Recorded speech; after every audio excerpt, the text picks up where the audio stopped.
Shalom, queridos, bom dia, graça e paz. Mais um dia de jornada bíblica, aqui no dia 24 de julho de 2020.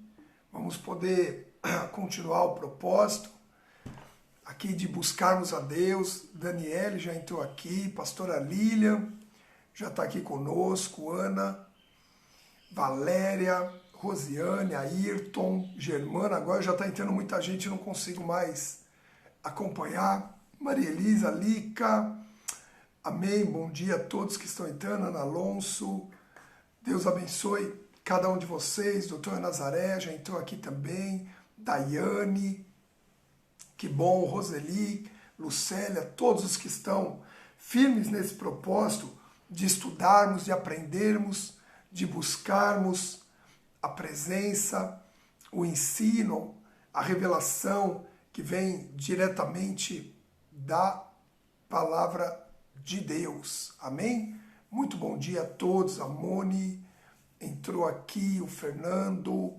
Dr. Paulo também, Regina. Que bom, cada um de vocês está aqui conosco nessa manhã. Estamos estudando o tema, então coma do pão, beba do vinho, ou beba do cálice, agora como nós aprendemos, né?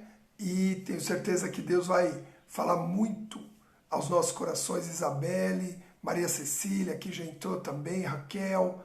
Deus abençoe a vida de cada um de vocês. Muito bom estarmos aqui. Fixei aqui já o comentário. E nessa manhã vamos continuar esse estudo tão precioso, onde começamos lá na segunda-feira, na primeira parte, falando da visita de Melquisedeque a Abrão e estabelecendo a ceia como um ato espiritual, né? Onde somos abençoados, onde somos fortalecidos, onde somos direcionados. Sérgio Mana também já entrou aqui, bom dia, Deus te abençoe. Ronaldo, todo mundo que está entrando, sejam todos muito bem-vindos. E aí recebemos então o entendimento do propósito em que o sacerdote é aquele que dá a ceia, né? E quando cremos na autoridade do sacerdote, somos por ela abençoados, entramos debaixo dessa bênção, vivemos essa experiência poderosa com Deus, em nome do Senhor Jesus. Amém. A Lucélia está pedindo aqui para eu perguntar se tem alguém novo pela primeira vez. Se tem alguém pela primeira vez aqui na jornada, escreve aí teu nome, fala por quem você foi convidado, seja muito bem-vindo. Quero já agradecer a sua presença, se você está aqui pela primeira vez. Inclusive avisar que nós temos um grupo no Telegram, você pode clicar no link que está na minha bio e fazer parte desse grupo, onde a gente acrescenta várias coisas nesse grupo após a live aqui. A gente sempre fortalece aí o estudo com mais informações. Amém?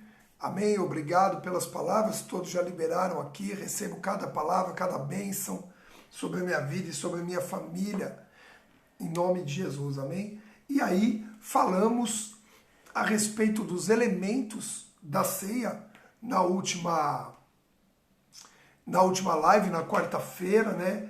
Onde vimos biblicamente a impossibilidade do vinho fermentado ter participado da ceia por questão de ser a festa da Páscoa, onde a primeira coisa que se faz quando tem a festa da Páscoa é eliminar todo tipo de fermento do local onde celebraria a festa. Isso acontece até os dias de hoje em Israel. E Jesus, por estar cumprindo um plano bíblico que era a festa da Páscoa, junto com seus discípulos, a gente sabe que eliminaram qualquer tipo de fermento. Então, a possibilidade de ser um vinho fermentado era muito difícil naquele momento. Nem o pão tinha fermento, nem o vinho tinha fermento, nenhum dos alimentos produzidos para a ceia da Páscoa poderiam ser fermentados. Então, isso já nos revela que provavelmente era o vinho novo ou vinho sem fermento, que no grego é oinos, o termo grego oino serve tanto para vinho com fermento quanto para vinho sem fermento, ok? Mas no hebraico, yain é o termo de vinho mesmo, e tirosh é o termo para vinho novo, ok? O vinho novo que será servido nas bodas do Cordeiro. Por isso Jesus disse, eu não tomarei mais do fruto da vide com vocês, porque até a próxima festa, até a próxima celebração, Jesus não estaria mais, que foi em Pentecostes. A próxima festa que os judeus celebraram 50 dias depois, Jesus já tinha ressurreto e assunto aos céus. E ele diz, porém, tomarei convosco na presença do meu Pai o vinho novo, o tirosh, o vinho puro, o vinho sem fermentação, o vinho sem pecado, o vinho que é a representação pura do sangue de Cristo derramado na cruz do Calvário, como o elemento da nova aliança, amém? Então, fomos surpreendidos por Deus com um ensino muito, muito, muito precioso a respeito disso, amém? E nós vamos continuar então hoje, mais uma vez, bom dia a todos, bastante gente entrou aqui durante o resumo que eu fiz das últimas lives, então já vamos dar sequência na aula de hoje. Eu queria que você abrisse a sua Bíblia de novo na primeira carta de Coríntios, capítulo 11, versículo 26. Primeira carta de Coríntios, capítulo 11, versículo 26. Amém? Nós lemos nas outras do versículo 23 ao 25 e hoje nós vamos ler do versículo 26 em diante. Amém? Deus abençoe todos que entraram aqui. Depois que já entrou bastante gente, eu não consegui ver todos, mas que Deus abençoe cada um de vocês aqui nessa manhã. Vamos lá. 1 Coríntios 11, 26 diz assim: portanto, todas as vezes que comerdes deste pão e beberdes deste cálice, proclamais a morte do Senhor até que ele venha. Versículo 27. Por esse motivo, quem comer do pão ou beber do cálice do Senhor indignamente será culpado de pecar contra o corpo e o sangue do Senhor. Examine, pois, cada um a si próprio, e desta maneira coma do pão e beba do cálice. Pois quem come e bebe sem ter consciência do corpo do Senhor, come e bebe para sua própria condenação. Por essa razão, há entre vós muitos fracos e doentes, e vários que já dormem. Contudo, se nós tivéssemos a cautela de julgar a nós mesmos, não seríamos condenados. No entanto, quando somos julgados pelo Senhor, estamos sendo corrigidos, a fim de que não sejamos condenados juntamente com o mundo. Amém? Glória a Deus pela palavra. Olha que dado histórico interessante para compartilhar aqui com vocês. A primeira carta aos Coríntios, que é essa daqui que nós lemos, essa passagem, ela foi escrita na mesma época que o Evangelho de Marcos, que foi o primeiro evangelho escrito. A primeira carta aos Coríntios foi escrito antes do Evangelho de Mateus, antes do Evangelho de Lucas, antes do Evangelho de João e junto com o Evangelho de Marcos. E é por isso que na descrição, talvez essa seja a primeira descrição da ceia do Senhor. Por isso que Paulo, no versículo 23, ele afirma assim: pois eu recebi do Senhor o que também vos entreguei. Veja que Paulo, ele ouviu a respeito de tudo que Jesus fez, ok? Quando ele se converte, ensinam para ele o evangelho, mas ele não tinha lido ainda nenhum evangelho para saber exatamente o que Jesus tinha dito e o que Jesus tinha falado na ceia do Senhor. Então isso comprova realmente, porque Paulo diz assim, o que eu recebi do Senhor, eu também vos entreguei. Isso comprova que Paulo foi diretamente ministrado por Jesus a respeito da ceia do Senhor. Olha isso. E a gente tem que lembrar que os evangelhos, eles são o quê? Livros históricos. O objetivo dos evangelhos é contar a história da passagem de Cristo aqui por essa terra. Já as cartas, elas não têm só o objetivo histórico. As cartas têm o objetivo do quê? De ensino, de correção, de direção, de admoestação, ok? Então são duas descrições diferentes. As ceias descritas nos evangelhos, elas são ceias descritas para o quê? Para descrever um acontecimento. Já a ceia descrita por Paulo é uma ceia descrita para ensino de propósitos e essências.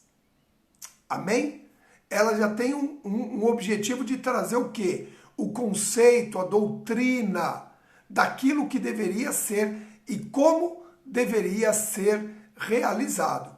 Amém? Então, quando Paulo descreve a ceia do Senhor, ele está trazendo um ensino para a igreja de Corinto. Por quê? Porque eles sabiam que deveriam cear, eles aprenderam que deveriam cear, mas a ceia estava perdendo a sua essência e o seu foco. Por isso que a gente vê que Paulo descreve aqui em 1 Coríntios, muito mais ele se preocupou com como o coração deveria estar dentro da ceia, no momento da ceia, do que tanto com os elementos. Você vê que Paulo não cita qual é o tipo de pão. Nós é que vimos que Jesus usou o pão ázimo por causa da festa da Páscoa. Mas Paulo aqui não cita qual é o tipo de pão. Paulo aqui não cita qual é o tipo de bebida, ok? O pão ázimo foi usado por Jesus porque celebravam a Páscoa. Paulo diz apenas que existe um pão. Não diz aqui qual é a bebida, ok? Que estava dentro do cálice. Nós aqui entendemos que foi usado na ceia uma bebida não fermentada, não alcoólica, ok? Devido ser a festa da Páscoa, onde todo o fermento deveria ser tirado do local, ok? Ele chama de fruto da vide, então não poderia ser já o processo que gera o vinho, mas sim o suco tirado direto da fruta, ok? Então, anote isso, que isso é importante, quando nós nos preocupamos demais na discussão dos elementos que compõem uma ceia, nós acabamos perdendo o foco da essência e do propósito. Amém? O que acontece hoje, através de muito... assim, o que acontece hoje através de muitas correntes doutrinárias ou muitas interpretações bíblicas, em tudo, não só na ceia. Se discute demais o processo e se ignora demais a essência. Então fica aquela discussão, é vinho, é suco de uva. É vinho, é suco de uva. É pão ázimo, é pão com fermento. É pão sem fermento, é pão com fermento. E aí acabamos caindo num contexto ritualístico, ou seja, qual é o ritual para promover aquilo, e perdemos o foco na essência e no propósito pelo qual estamos fazendo aquilo. Ok? Perdemos o foco na essência pelo qual estamos fazendo aquilo. Então, quando nos preocupamos demais com a discussão dos elementos, perdemos o foco da essência, do propósito que tem nisso daí. E a gente vê que isso, se não tomarmos cuidado, isso acontece. E isso acaba criando deturpações em relação àquilo que Deus mandou que fizéssemos. Comam, comei e tomai todos vós. A gente vê, por exemplo, na igreja romana, a igreja romana ela prega a doutrina da transubstanciação. O que é isso? O que é essa doutrina? Crê-se na igreja romana que o pão e o vinho, eles não representam o corpo e o sangue, mas eles são o próprio corpo e o próprio sangue. Ok? Eles são o próprio corpo e o próprio sangue. Ou seja, naquela hóstia consagrada, lá já está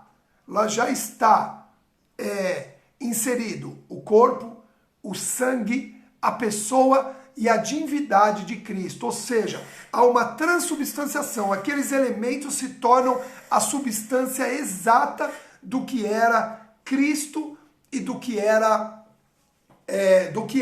o corpo e do que era o sangue de Jesus. Eles se pegam na palavra que diz assim: tomai e comei todos vós, isso é o meu corpo, isso é o meu sangue. Então eles dizem assim: Jesus diz que isso é o corpo, isso é o sangue. Então nós estamos comendo o corpo e nós estamos comendo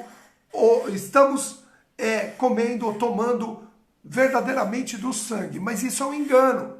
Por quê? Porque o pão continua sendo pão, o vinho ou o suco de uva continua sendo suco de uva, não se transforma em sangue, não se transforma em corpo, não há uma transubstanciação de nada. Eles são o quê? Elementos representativos. Porque se a gente fosse, pensa comigo, se a gente fosse seguir essa linha de raciocínio, então quando Jesus diz assim, eu sou a porta, porque Jesus diz, eu sou a porta do aprisco, então, naquela hora, Jesus estaria se transformando numa porta. Jesus é uma porta. Quando Jesus diz assim, eu sou o pão da vida que desceu do céu, e quando Jesus diz, então coma da minha carne e beba do meu sangue, ele deveria ali se mutilar para que comesse. Então, veja só, o verbo ser, ele tem a conotação do que é, e ele tem a conotação do que poderia ser como, vamos dizer assim, como uma representação. Então Jesus diz, eu sou a porta. Ele está dizendo que é uma porta? Não. Ele diz, eu sou como a porta que vocês entram para o aprisco. Ok? Eu represento a porta. Quem quiser entrar para o aprisco do meu Pai. Quando Jesus diz, eu sou, o pão vivo que desceu do céu, ele diz, olha, eu sou a palavra que alimenta vocês, eu sou o alimento que vocês precisam receber. Então, quando na ceia está dizendo, isto é o meu corpo, isto é o meu sangue, ou seja, o pão e o suco de uva representam o meu corpo e o meu sangue, não tem transubstanciação, ok? Para quem não sabe, hóstia, a tradução da palavra hóstia quer dizer vítima. Ok? Então, eles reconhecem a vitimação de Jesus. Assim, essa palavra era usada para os animais que eram sacrificados, vítima. Então, a representação, a hóstia representava a vítima, era aquele animal. Então, eles consideram que Jesus se vitimou, foi a vítima do sacrifício. Então, deram o nome de hóstia, que só apareceu nesse formato e nessa substância que é feito hoje no século XII. Nem mesmo Roma, quando adquiriu, ou recebeu o cristianismo como religião oficial, e isso foi ainda no século I, e então no século V, na verdade, desculpa, no século V, ano 500 e pouco, então não existia a hóstia. A hóstia veio só no século XII, 1200 e pouco. Então a gente vê, né, que existe muita atenção para os elementos e pouca atenção para o propósito. Inclusive porque na igreja romana ainda não há distribuição do suco de uva para toda a eclésia, para toda a igreja. Era apenas distribuído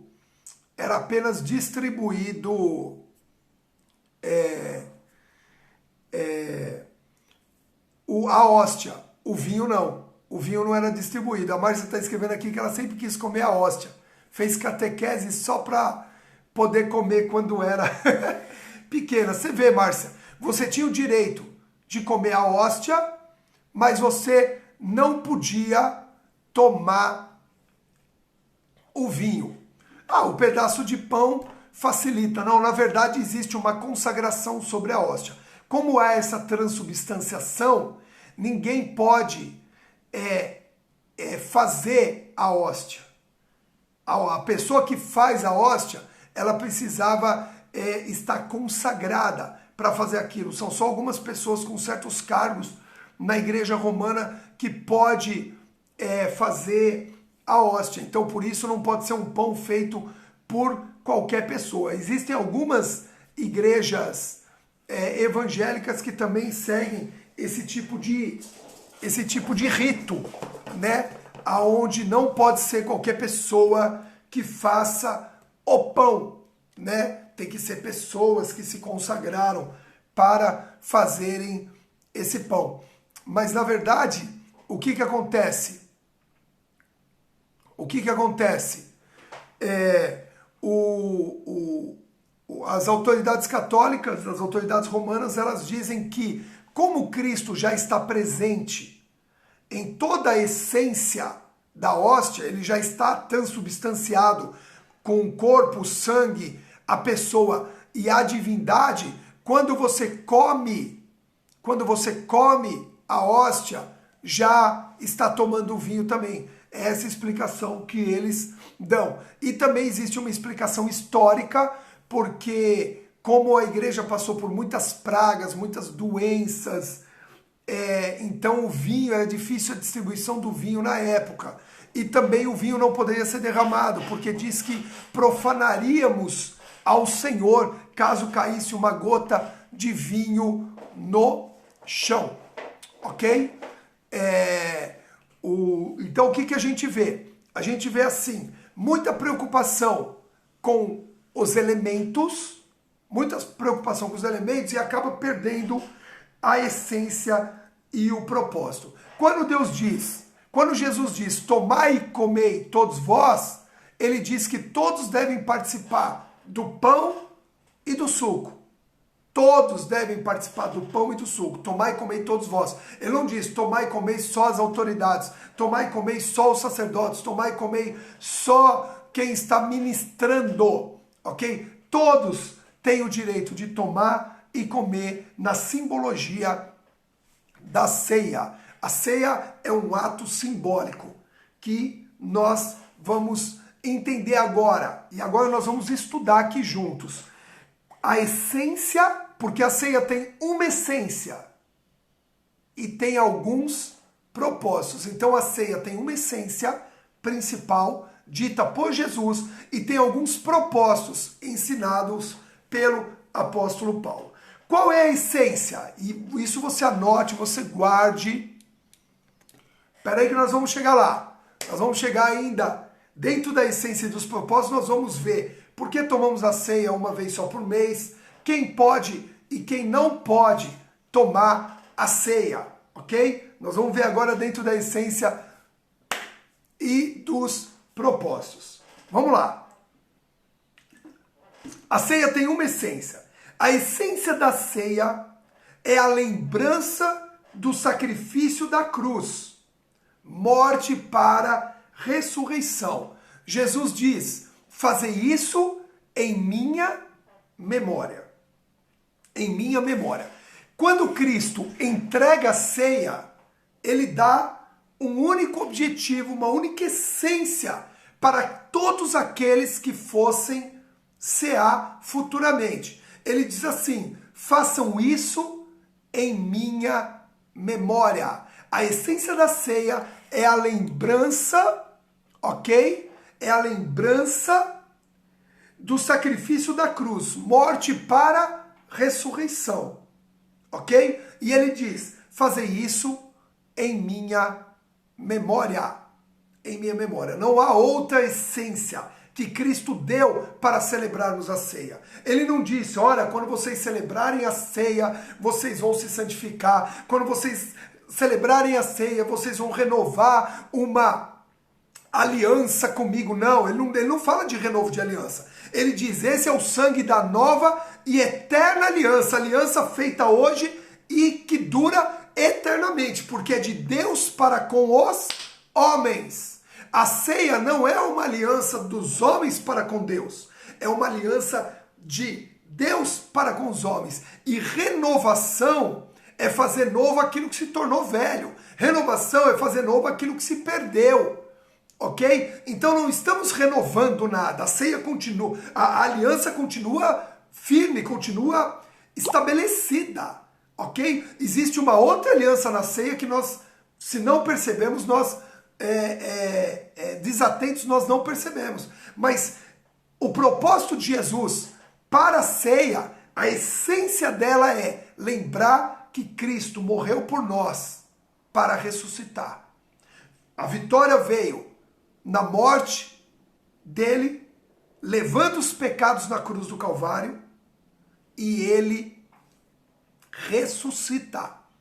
E ele ressuscita, ok? Então, 1 Coríntios 15, 17 diz o seguinte: e se Cristo não ressuscitou, a vossa fé para nada serve, e continuais a viver em vossos pecados. Então, quando nós celebramos a ceia, nós lembramos que na cruz do Calvário, ele morreu e levou os nossos pecados. E por isso fez o quê? Resgatou o homem do pecado. E se ele não ressuscitou, se ele não morreu, porque se ele não morreu, ele não ressuscitou. Se ele não ressuscitou, a nossa fé é inútil, a nossa fé é vã, a nossa fé não serve para nada. Então, quando ceamos, nós estamos lembrando, Jesus pediu, lembre de que eu morri pelos pecados de vocês. Então, todas as vezes em que nós ceamos, deve vir à nossa mente a imagem da cruz, novamente. O que Jesus fez na cruz. O sangue derramado, o flagelo, a dor. E através de todo esse sacrifício, ele levou os pecados. Então ele fala, olha, façam isso. Eu derramei meu sangue. Eu entreguei meu corpo. Façam isso em minha memória. Façam isso para lembrar do que eu fiz por vocês. Por quê? Porque a tendência do homem esquecer, ignorar e até desprezar e fazer de Jesus, queridos, prestem bem atenção nisso, e fazer de Jesus vamos dizer assim, uma pessoa que tem a obrigação de nos dar coisas, de nos abençoar, de nos ajudar, de nos curar, de nos libertar. Quando a essência da ceia não é clara para nós, esquecemos do que Jesus já fez por nós e queremos que Jesus hoje faça o que desejamos, o que sonhamos, o que almejamos. Entenda que, quando ele diz, lembrem de mim, ele não diz assim, lembrem de mim como um Deus que pode realizar todas as coisas na sua vida. Ele diz, quando lembrarem de mim, lembrem que eu morri por vocês. E por isso hoje vocês estão salvos. Lembrem que eu morri por vocês. E por isso hoje vocês podem ter uma vida sem pecados. Lembra que eu morri por vocês. E hoje vocês podem ter comunhão com o Pai. Porque eu abri o acesso para que vocês voltassem à presença de Deus. Essa é a lembrança que a ceia deve trazer para cada um de nós. É por isso que Paulo faz esse discurso todo para a igreja de Coríntios. Fala assim, peraí, gente, vocês preocupados aí em comer e beber, com os elementos, com a discussão, se é vinho, se é suco de uva, se é água, se é suco de laranja. Vocês aí preocupados com tantos detalhes. E qual é a essência?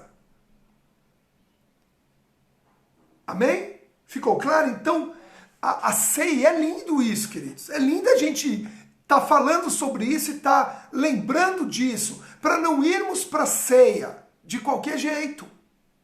O culto de ceia, queridos, é um marco no mês para as nossas vidas. Quantos estão entendendo? Pode dizer amém, eu entendo, eu recebo. Em nome de Jesus. Amém, queridos? Então existe uma essência. Lembrança do sacrifício na cruz, morte para ressurreição. Amém? Essa é a essência. Agora, além da essência, também existem alguns propósitos para a ceia. Veja só o que Jesus diz no primeiro versículo que nós lemos hoje. Olha só, exatamente, Márcia, não se trata de nós, e sim de Jesus. Sempre, isso sempre tem que voltar. Essa foi uma das frases mais fortes que a gente já falou na jornada bíblica até agora. Não se trata de nós, e sim dele, ok? Então vamos lá. Primeiro propósito da ceia. A essência é lembrar que ele morreu na cruz para ressuscitar. Pronto, essa é a essência. Agora tem alguns propósitos da ceia. Primeiro propósito descrito aqui em 1 Coríntios 11, 26. Evangelização do mundo.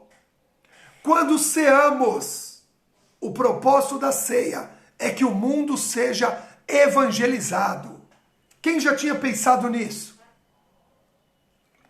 Quem já tinha visto isso? Que esse é o primeiro propósito da ceia. A evangelização. Olha o que diz aqui, o primeiro versículo que nós lemos hoje. 1 Coríntios 11, 26. Portanto, todas as vezes que comerdes desse pão e beberdes desse cálice, proclamais, ou em outras traduções, anunciais a morte do Senhor até que ele venha. Quando participamos da ceia, o propósito é uma proclamação pública de que Jesus morreu e de que ele voltará. Então a ceia tem um propósito de proclamação, de anunciação da morte e ressurreição de Cristo. Olha que lindo isso, queridos. Olha que lindo isso. Amém? Então, todas as vezes que você toma ceia, você tem que ter a consciência de que você está anunciando que Jesus morreu e que ele ressuscitou. Nós estamos evangelizando quando tomamos a ceia. Perfeito mesmo, Ronaldo. Jesus é lindo demais. Lindo demais. Olha o que está escrito em Hebreus 9, 28. Hebreus 9, 28. Abra sua Bíblia aí, ó. Bíblia na mão. Vamos lá. Hebreus 9, 28. Assim também Cristo foi oferecido em sacrifício uma única vez. Então não tem transubstanciação, não tem um novo sacrifício, não, uma única vez ele foi oferecido. Tudo agora é representação. Assim também Cristo foi oferecido em sacrifício uma única vez para tirar os pecados de muitas pessoas. E aparecerá segunda vez, não mais para eximir o pecado, mas para brindar salvação a todos que o aguardam. Olha isso, queridos.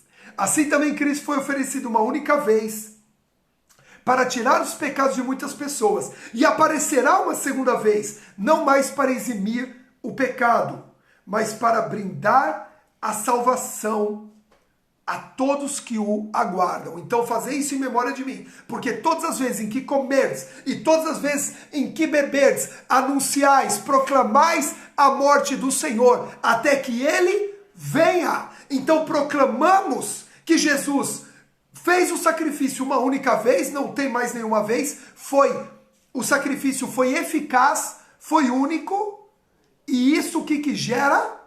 Gera uma proclamação que nós fomos livres do pecado e se o aguardarmos, brindaremos a salvação. Vamos bater o cálice nas bodas do Cordeiro e brindar a salvação. Então preste atenção aqui, se quiser anote, publique, divulgue. Assim como o batismo é um testemunho público da vida de Jesus, a ceia é um testemunho público da volta de Jesus. Eu vou repetir. Assim como o batismo é um testemunho público da vinda de Jesus, a ceia é um testemunho público da volta de Jesus. Amém? Receberam? Por isso, importante, não obrigatório, mas importante, que as pessoas que tomem a ceia tenham passado pelo batismo. Tem propósito, gente. Não é só uma doutrina sem sentido. Só pode tomar a ceia quem é batizado. Não podemos dizer isso e nem podemos proibir ninguém, mas tem propósito em tudo. Temos que passar pelo batismo para proclamar, testemunhar publicamente que Jesus morreu, para tomarmos a ceia e proclamarmos publicamente, testemunhar publicamente que Jesus voltará. Amém? Só quem entendeu, quem recebeu, levanta as mãos e diz: glória a Deus, Jesus. Eu vou até agora fixar esse comentário aqui. Olha que frase é essa. Assim como o batismo é um testemunho público da vinda de Jesus, a ceia é um testemunho público da volta de Jesus. Eu estou vendo pouco coração aqui nessa manhã. Eu acho que vocês não estão recebendo e não estão entendendo, hein? Amém? Amém, queridos? Vocês estão compreendendo como tudo tem sentido? Como a Bíblia deixa tudo muito claro? Deixa tudo muito claro. Quando eu falo, o problema é a gente não ter esse conhecimento, essa consciência. Agora, o que você está recebendo aqui na jornada bíblica vai te levar a conduzir seus discípulos pelos caminhos corretos. Ah, eu preciso me batizar para tomar a ceia. Você tem resposta agora. Por isso que nós precisamos levar esse conhecimento, esse estudo, essa meditação, essa reflexão para o maior número de pessoas possíveis. Quando eu falo, gente, convide pessoas para estar conosco na jornada bíblica, eu não estou falando, não traduza como vamos encher a live do pastor Carlos Henrique. Não tem sentido. Eu não quero aventureiros aqui na live. Por isso eu faço ela às 7 horas da manhã. Senão eu faria às 8 horas da noite, que é um horário que alcança mais pessoas. Eu quero pessoas com sede e fome da palavra de Deus nesse lugar. E graças a Deus eu tenho aqui um número que para 7 horas da manhã é algo espetacular, de alunos, de pessoas que estão aqui perseverando nesse estudo. Amém? Então o primeiro propósito é a evangelização. Anunciar que Cristo vai voltar, que ele veio e que ele vai voltar. Amém? Segundo propósito, buscar ser digno de entrar em comunhão plena com Deus. Então, o primeiro propósito é evangelizar. Você vê que o propósito de Deus em tudo sempre são as vidas. O propósito, sempre é as vidas. O propósito de Deus em tudo é ganhar vidas. Então, o primeiro propósito é evangelizar, está na sequência. O segundo é buscar ser digno de entrar em comunhão plena com Deus. A maior comunhão que alguém pode ter com Cristo é o momento da ceia. É o maior nível de comunhão. De comunhão, ok? Não é a única intimidade, mas é o maior nível de comunhão. Então, nós devemos buscar ser dignos para entrar nesse nível de comunhão plena com Deus. Primeira coisa que a gente tem que entender, ninguém consegue fazer digno a si mesmo. Ninguém se faz digno em si mesmo. Romanos 3:23 diz o quê? Porque todos pecaram e destituídos estão da glória de Deus. Versículo 24. Sendo justificados gratuitamente por sua graça, mediante a redenção que há em Cristo Jesus. Então veja que nós não tínhamos como nos fazer dignos, mas podemos ser dignos, olha isso, podemos ser dignos quando somos justificados pela graça, mediante a redenção que é em Cristo Jesus, sangue derramado na cruz do Calvário. Amém? Então não somos dignos por nós mesmos, mas nos tornamos dignos mediante aquele sangue derramado. E é por isso que na ceia fazemos memória, fazemos lembrança desse sangue que nos torna dignos. Amém? Tá ficando claro? Existe um completar perfeito de Deus sobre as nossas vidas. Se você lê nos evangelhos a sequência da ceia, da Páscoa, e amanhã, na imersão, queridos, não perca, se você puder, esteja. Convide o maior número possível, porque eu vou trazer uma representação do que foi essa ceia. Nós vamos aqui, você vai entender amanhã por que Pedro não quis lavar, não quis que Jesus lavasse o pé dele.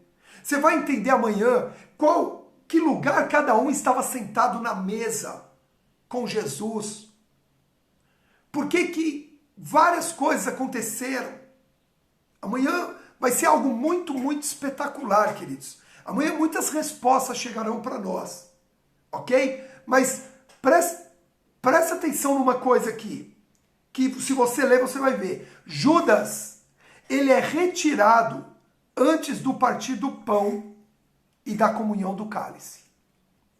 Judas participa da ceia da Páscoa, inclusive Jesus dá para ele o pão molhado. Você vai saber amanhã por que é o pão molhado, por que é para Judas, por que Jesus deu para Judas e não deu para os outros, e por que Judas estava sentado ao lado de Jesus na ceia.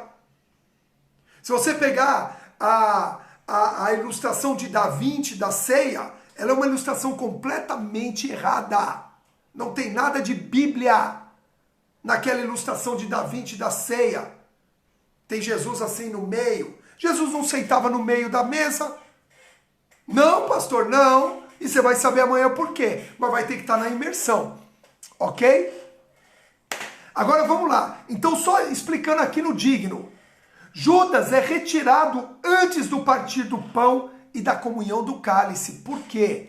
Porque Judas estava o quê? Com pecado oculto dentro dele. Com pecado oculto dentro dele. Ele já tinha ido até os sacerdotes tramar a morte de Cristo. Queridos, quem toma ceia com pecado oculto despreza o sacrifício da cruz. Hebreus 10, 26. Vamos, abra sua Bíblia. Hebreus 10, 26. Que agora o negócio vai ficar um pouquinho mais sério aqui. Hebreus 10, 26. Abriu? 26 em diante. Diz assim: porque se vivermos deliberadamente em pecado, depois de termos recebido o pleno conhecimento da verdade, já não resta sacrifício pelos pecados.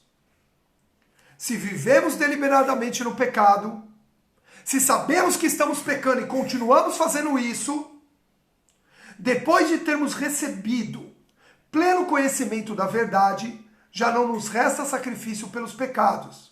Mas uma horrível expectativa de juízo e fogo ardente, prestes a consumir todos os inimigos de Deus. Versículo 28.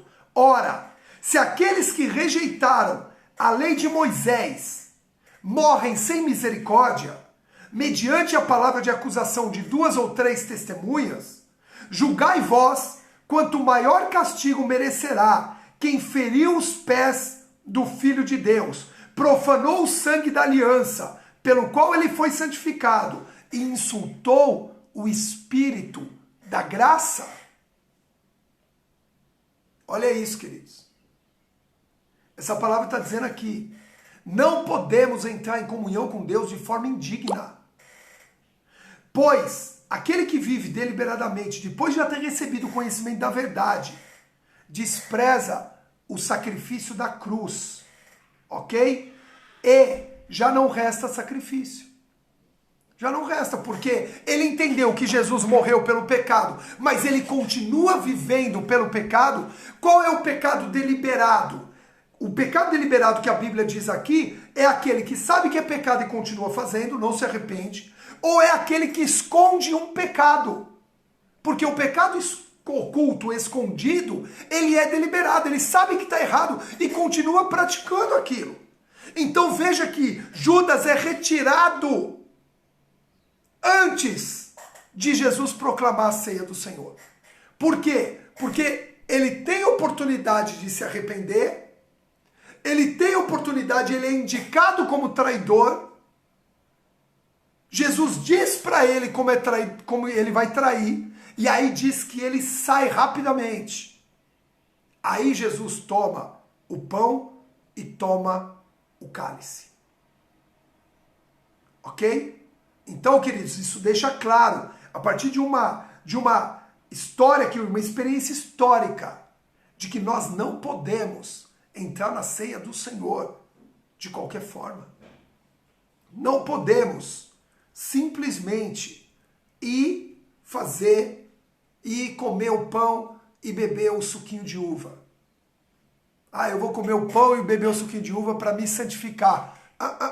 Você se santifica para comer o pão e beber o vinho. Ninguém come o pão e bebe o suco para se santificar. Você se santifica para comer o pão e beber o vinho.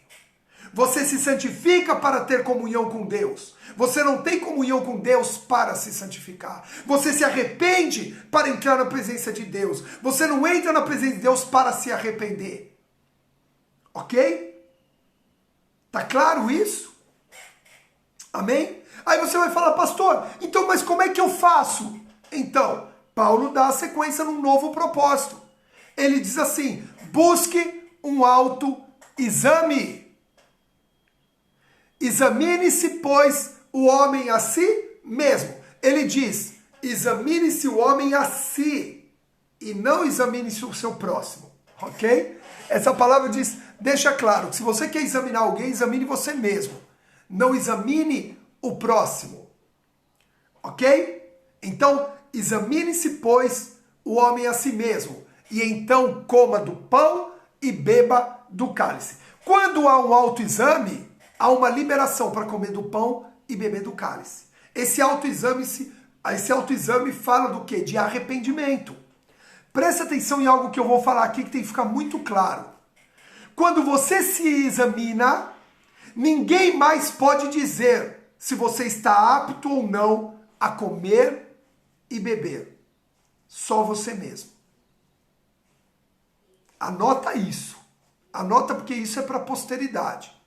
Anota, publica, printa essa tela, manda pro seu story, ok? Quando você se examina, ninguém mais pode dizer se você está apto ou não a comer e beber. Só você mesmo. Só você mesmo. Ok?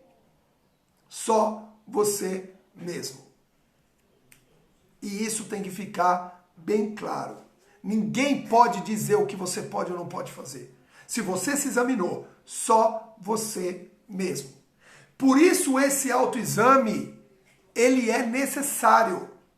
para que você possa tomar da ceia. Esse autoexame deve te levar ao quê? Ao arrependimento. Quando você se examina, você fala, não, nisso aqui eu preciso mudar. Senhor, me perdoa, porque eu tenho falhado contigo. Senhor, me perdoa, porque eu tenho errado contigo. Amém? Por isso ninguém pode dizer quem toma ou quem não toma ceia.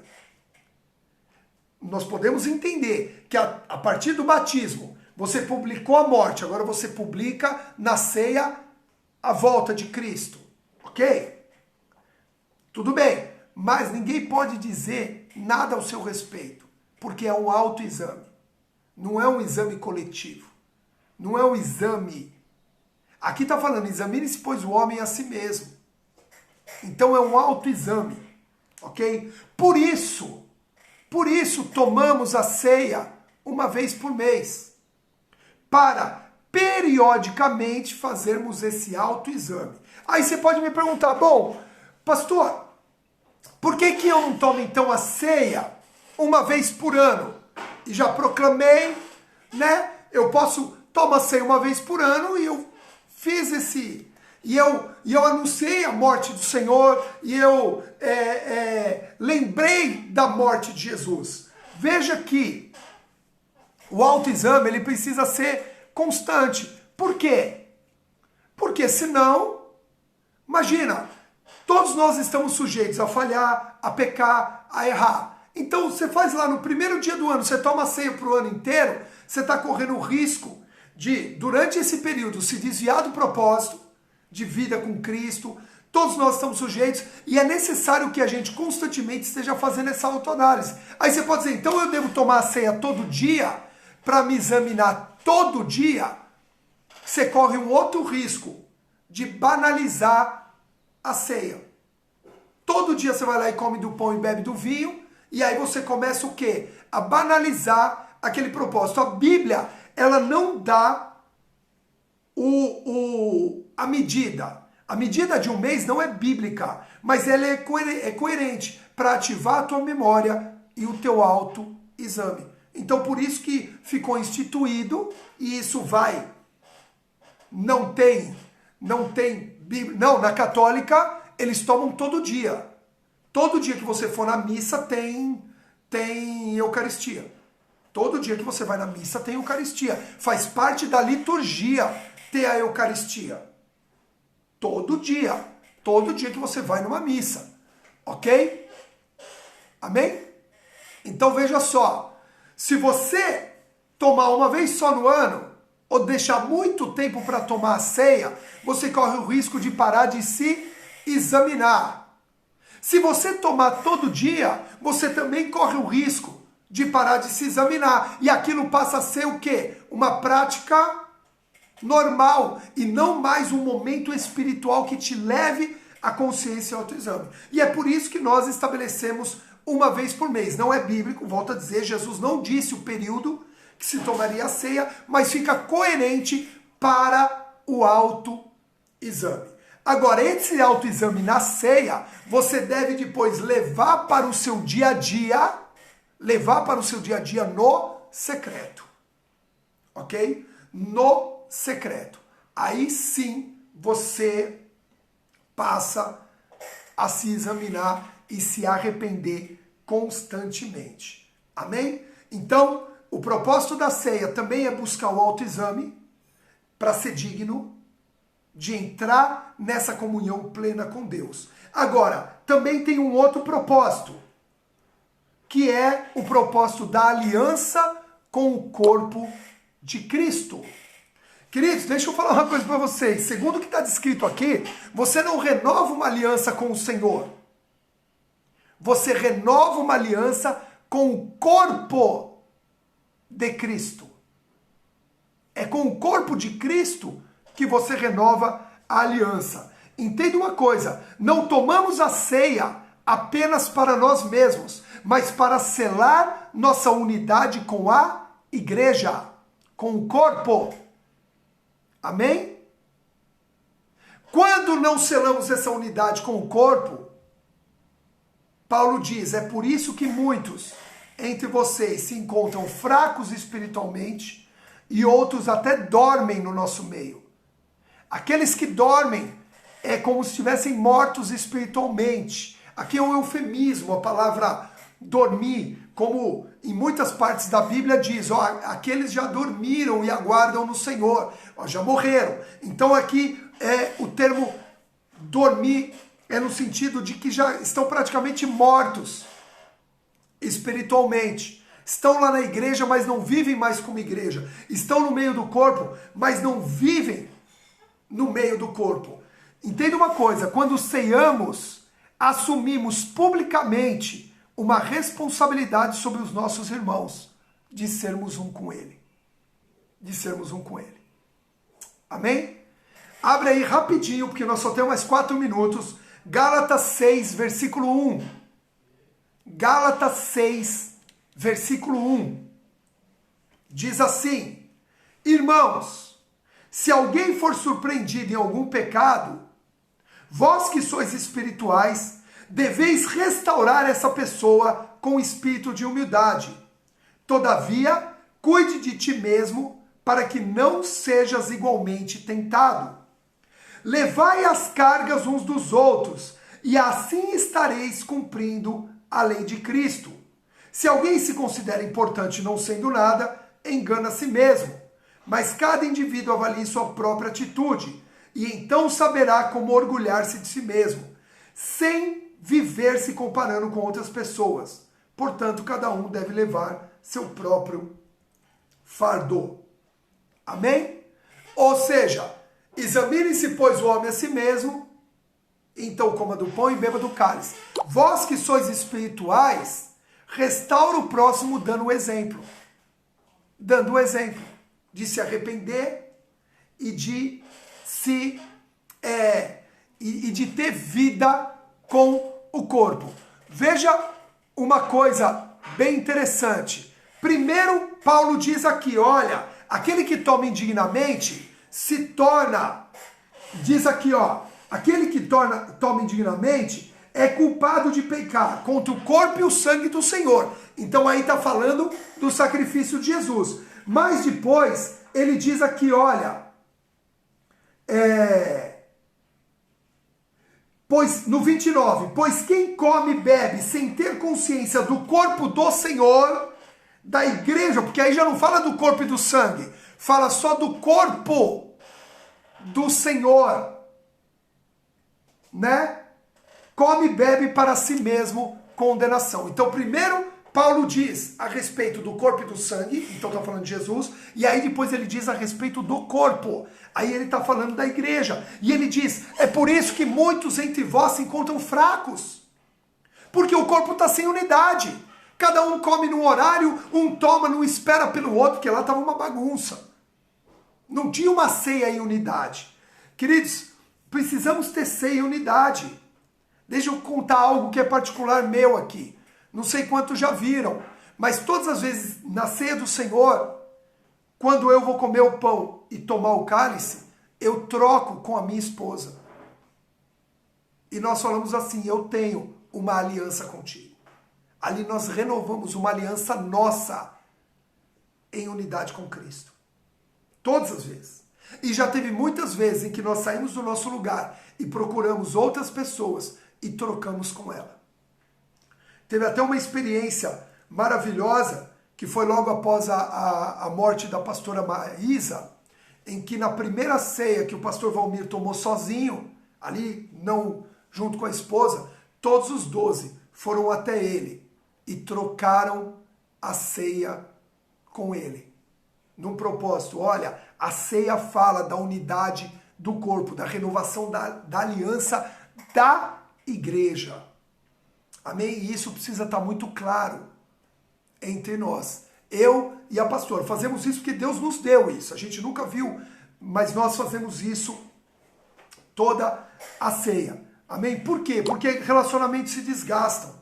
E devemos renovar a nossa aliança com o próximo. Presta atenção, queridos.